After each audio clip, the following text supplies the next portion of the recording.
아리랑의 서늘이 녹아있는 경인 아라뱃길.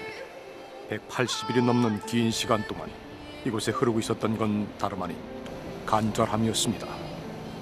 올해 이제 6개월째 180일째입니다. 아직까지 지금 신원이 지금 밝혀지지 않았는데 참 답답합니다.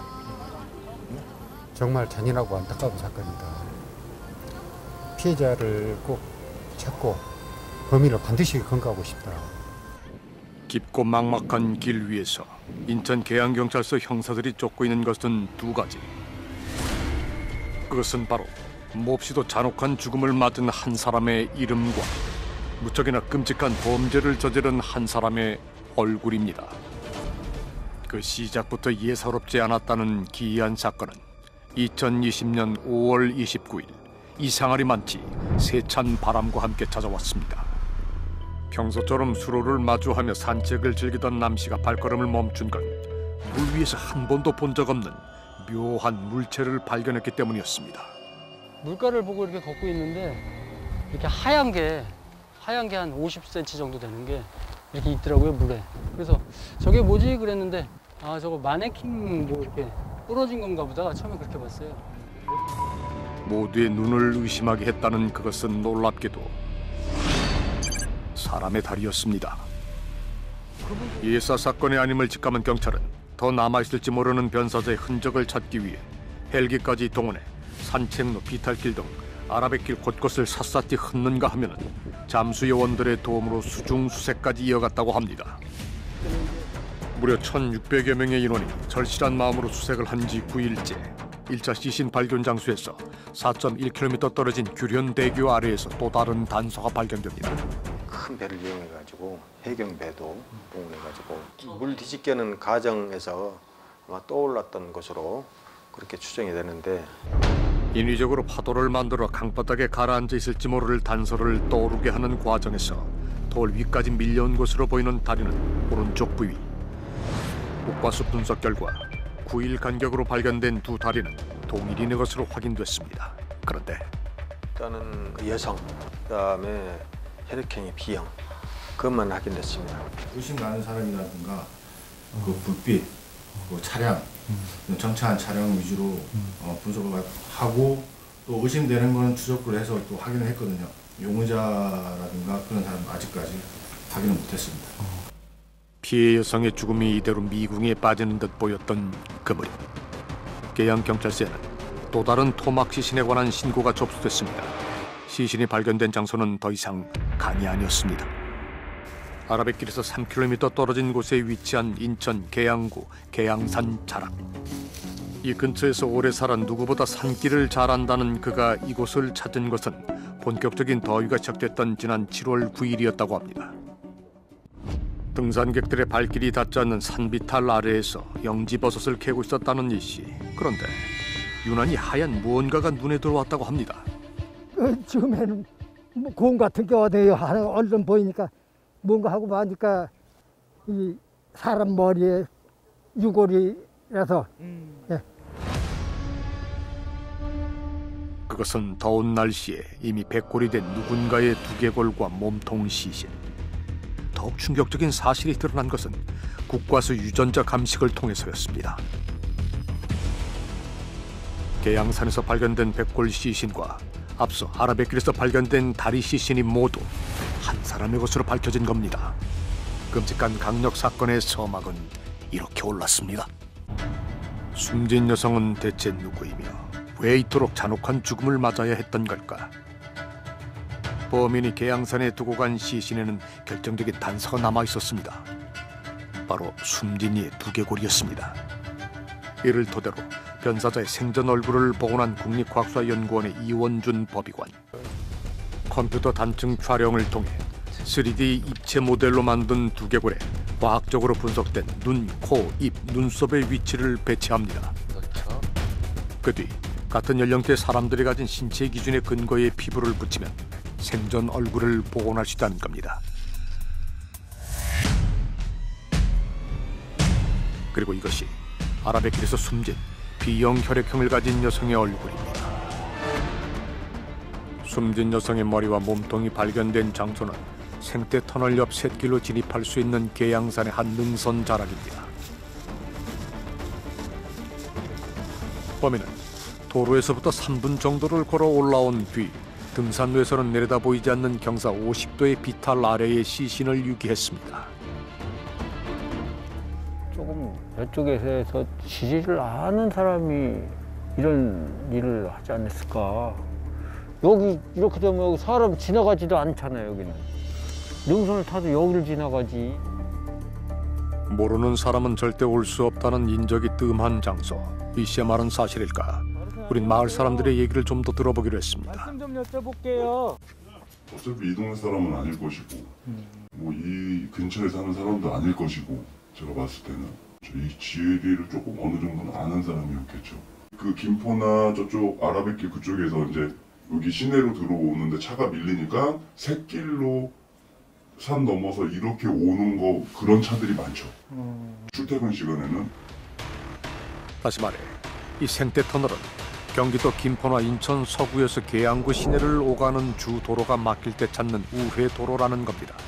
범인들은 자기가 시신을 유기하거나 어디 보관할 때 그거를 확인하고 싶어 하거든요. 심리적으로 굉장히 불안하기 때문에.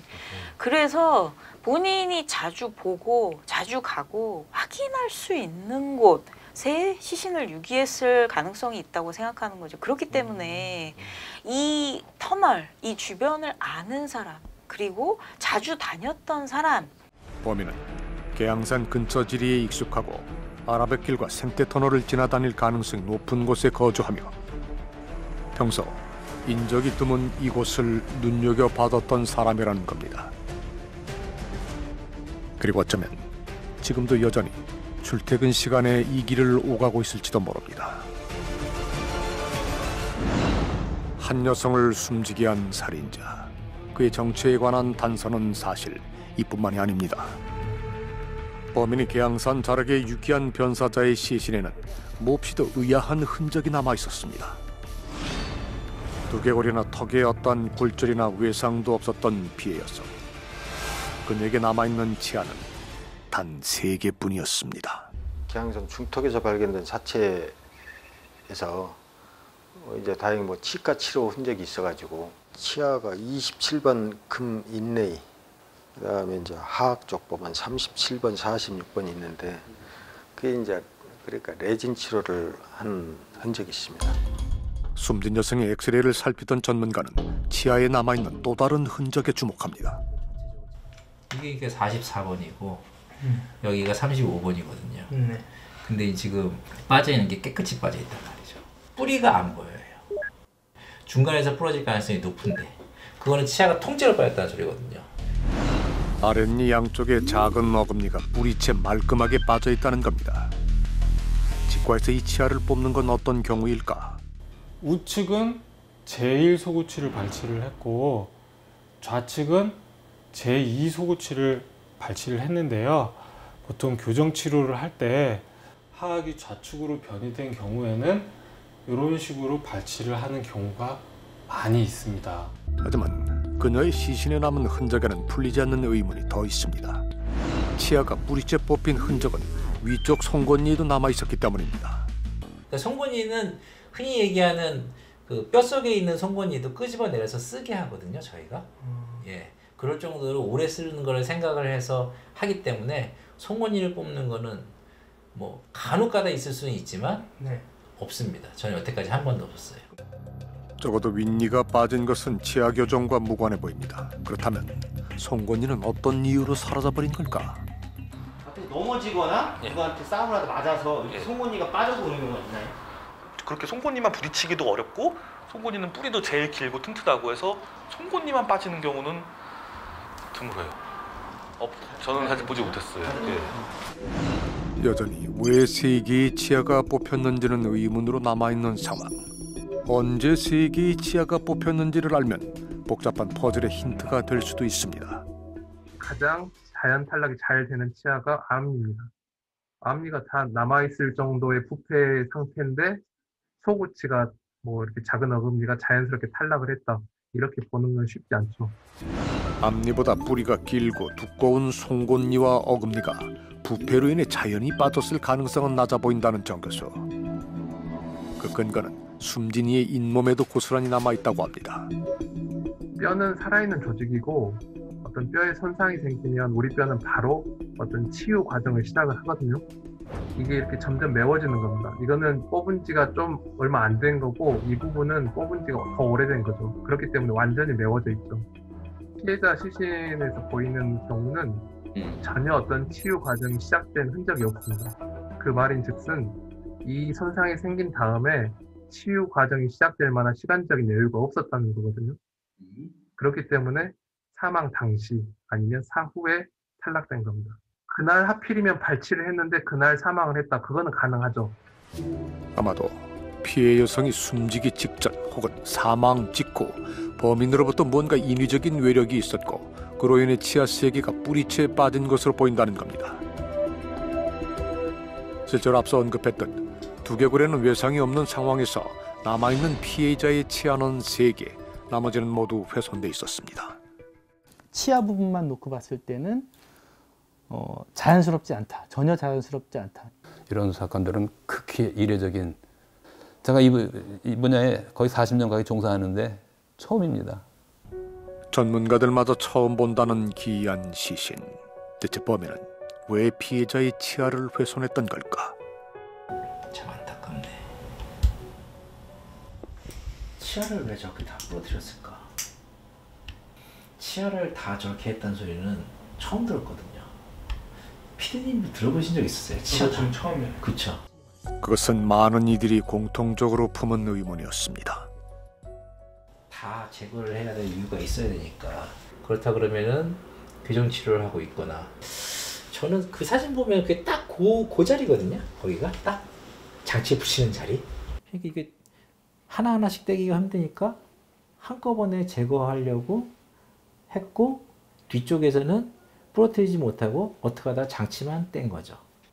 굉장히 이게 수고스럽고 힘든 일인데 분명히 치아가 노출되는 거를 꺼려서 이렇게 잘랐을 거거든요. 그 치아에 이제 교정기가 부착이 되어 있다면 이 사람을 식별하는데 더 좁혀지니까요. 그렇다면 그녀를 살해한 범인이 교정장치를 제거하기 위해 치아를 훼손했고 그 과정에서 일부 치아가 부러졌던 걸까? 아니면 범인은 그저 신원이 드러날 거란 막연한 두려움 때문에 치아를 훼손했던 건지도 모릅니다. 하지만 분명한 건 이와 같은 범인의 행동이 그의 정체를 말해주고 있다는 점입니다. 지금까지 시신을 훼손을 한 그런 사건들은 여러 건 있었잖아요. 이 망치 가지고 얼굴에 대해서 집중적으로 공격을 하면서 그 망치가 얼굴 부위가 아니라 치아 부분이 맞아서 파절되는 그런 경우는 있죠. 이건 저도 처음 봤어요.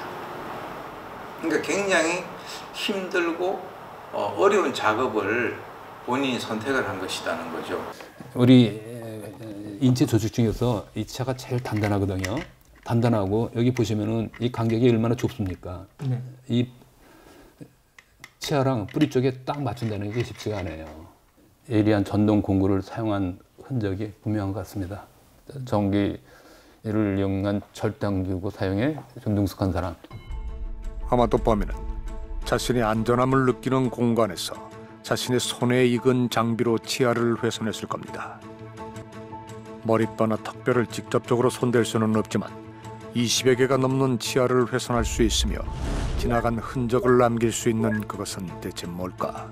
이걸 굉장히 큰 도구로 하고 보면 이건 굉장히 큰 손괴가 되죠. 그러니까 저는 하나씩 절단할 수 있는 크기로 보는 것이 좋다. 숨진 여성의 치아에는 보다 굴곡이 있는 형태의 도구가 쓰인 것으로 보입니다. 예, 레진으로 만드는 인공치아. 예, 인공치아입니다. 기공소에서 다이아몬드 버라고 불리는 도구로 인공치아를 잘라본 결과 이런 식으로 이렇게 가기 때문에 제가 볼 때는 이런 전문적인 바를 가지고 가라는 겁니다. 이런 전문적인 바를 가지고. 그 단면이 숨진 이의 치아에 남은 것과 몹시도 유사해 보입니다. 이와 같은 핸드피스를 능숙하게 다루는 것으로 보이는 범인은 과연 어떤 사람일까?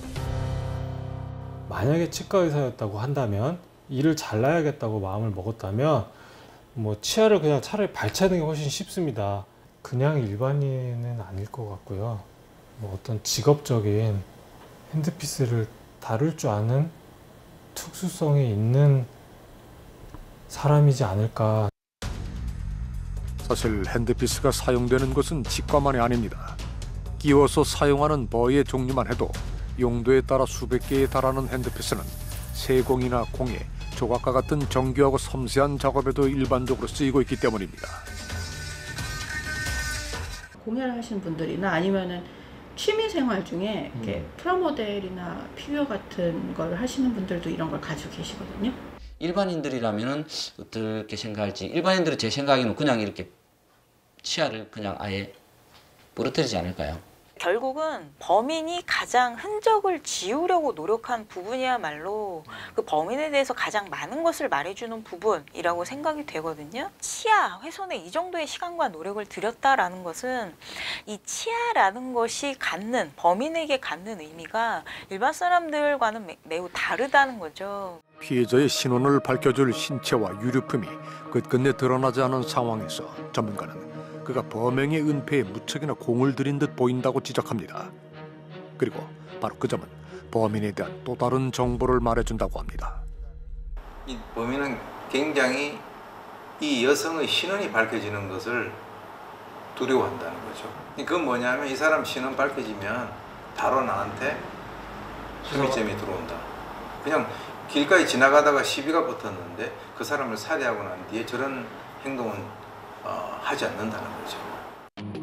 정리해보면 이렇습니다. 자신만의 작업 공간을 갖고 있으며 핸드피스는 잘 다루지만 전기톱이나 망치, 삽과 같은 대형 공구에는 익숙하지 않을 가능성이 높은 인물. 숨진 여성의 신원이 드러나면 가장 먼저 의심을 받을 최측근이거나 혹은 피해자가 마지막으로 만났을 사람. 치아를 훼손했지만 턱이나 얼굴에는 상처를 남기지 않은 구강구조에 대한 지식이 있을 전문가. 그는 2020년 봄 아라뱃길에 있었습니다. 이런 상황에서 범인이 세상에 지우려고 했던 여성의 이름은 아직까지는 드러나지 않고 있습니다. 이건 공유할 필요가 있어요. 방송을 통해서 치아 구조를 가지고 같이 본다면 누군가는 그 진료했던 사람은 알 수 있어요. 굉장히 하악각이 좀 직각이고 턱이 잘 발달되어 있는 여성, 내진했던 것도 있고, 그러니까 분명히 치과 기록은 있죠, 어딘가에. 한 여성의 죽음이 수면 위로 떠오른 뒤 변함없는 마음으로 포기하지 않고 그녀의 이름을 찾고 있는 이들이 있습니다. 인천은 물론 부천, 경기도 김포, 서울 강서구에 있는 2천여 곳의 치과를 방문해 탐문 수사를 벌이고 있는 인천 계양경찰서 형사들. 치과 치료 흔적은 물론 상악동의 형태까지 비교하며 피해자의 신원을 좁혀가고 있습니다. 하루에 최고 많이 본 게 한 500장 정도까지 본 것 같습니다. 나온다는 그 신념 하나로 지금 이렇게 탐문 수사를 하고 있고요. 꼭 좋은 결과 있을 겁니다. 예.